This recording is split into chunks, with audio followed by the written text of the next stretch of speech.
What would you do if a crumpled piece of paper in your own home proved your wife had been living a life you were never meant to see? It was 1:47 a.m. in our apartment on West 56th Street in Manhattan, the city humming faintly through the window, when I found it, wedged deep in the pocket of her winter coat. A dry cleaning receipt, 2 men's dress shirts, 1 silk dress I had never seen before, and the pickup date was 3 days ago. But she never brought anything home. I stood there in the dark, staring at that slip like it was a loaded gun, my fingers trembling, my chest tightening as one single thought began clawing its way to the surface. Where were those clothes now? And more importantly, who were they for? If you genuinely enjoy our stories, please subscribe to the channel, tell us where you're from, and what time it is right now. It's always fascinating to know how far our story flows. At first, I tried to rationalize it. Maybe she picked something up for a friend. Maybe she forgot. Maybe, God, I wanted a maybe so badly it made me sick. But deep down, something had already snapped. Emily had been different. It started small. Late nights, at work, even though her firm on Lexington Avenue closed at 6. Her phone suddenly glued to her hand, screen angled away from me like I was a stranger. Laughing at messages she wouldn't explain. Showers the moment she got home. And the coldness. That was the worst part. The way she stopped touching me. The way she'd look through me during dinner at that little diner on 9th Avenue we used to love. Like I was already gone. "You're imagining things," she said one night when I asked if something was wrong. But she didn't even look up from her phone when she said it. That's when humiliation started creeping in. I began noticing things other people probably already saw. Her dressing sharper. New perfume. Heels she never wore for me. And once, God, I still remember it. A man outside our building, leaning against a black BMW, watching her walk inside like he owned the ending of her day. She pretended not to see him, but she smiled. That smile wasn't for me. The dry cleaning slip wasn't proof yet.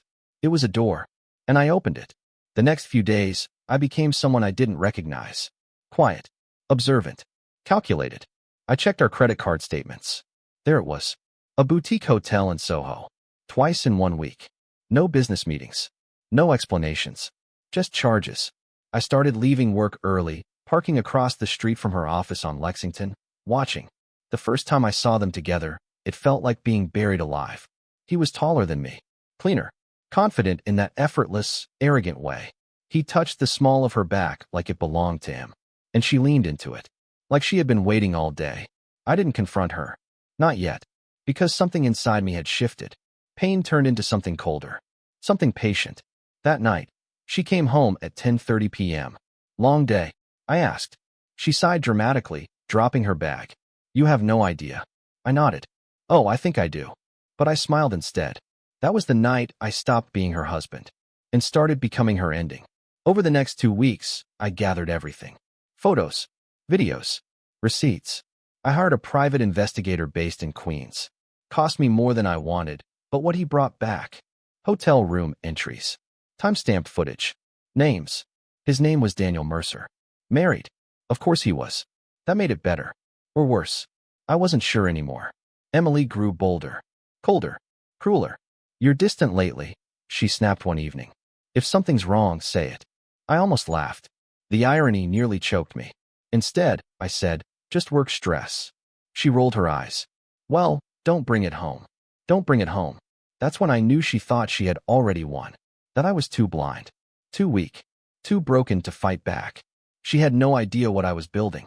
I met with a lawyer downtown near Foley Square. Quiet office. No nonsense. I laid everything out. The evidence. The timeline. The betrayal. He leaned back, steepling his fingers. "You want a divorce?" I looked him dead in the eyes. "No," I said slowly. "I want her destroyed." He didn't flinch. "Then we do this carefully." And we did. I waited. Because timing is everything. 3 weeks later, Daniel's wife was added to the equation. She didn't know. Until I made sure she did. I mailed everything. Photos. Hotel logs. Copies of receipts. No note. Just truth. Then I set the final stage. Emily thought she was attending a small work networking event at a hotel ballroom in Midtown. She even asked me to come. "Support me," she said, smiling in a way that used to mean something. I agreed. Of course I did. The ballroom at the Hilton on 6th Avenue was filled that night. Professionals. Colleagues. And Daniel. standing right beside her, like they were untouchable, like they had rewritten reality itself. Emily squeezed my arm. Just be normal, okay? I looked at her, really looked at her, and realized I felt nothing. Of course, I said. The presentation started. Then halfway through, the screen behind them flickered, glitched, and changed. Confusion spread across the room. And then, images. Clear. Undeniable. Emily and Daniel. Entering hotel rooms. Kissing in elevators. Time-stamped. Documented. Perfect. The room fell silent. Then whispers. Then gasps. Emily froze. Daniel went pale. And then, a scream. Daniel's wife. Standing at the back. Crying. Furious. Shattering everything.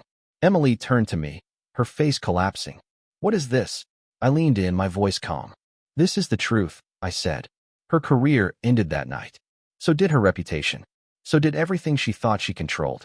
The divorce was brutal. For her. The evidence was airtight. The narrative undeniable. She lost the apartment. The social circles. Her job. Daniel lost even more. And me? I walked away. No shouting. No drama. Just silence. A few months later, I passed by that same dry cleaner. I almost went in. Almost asked about that receipt. But I didn't. Because I already knew the answer. Some things don't need closure. Some betrayals don't deserve forgiveness. And some endings are best left exactly where they died. The end.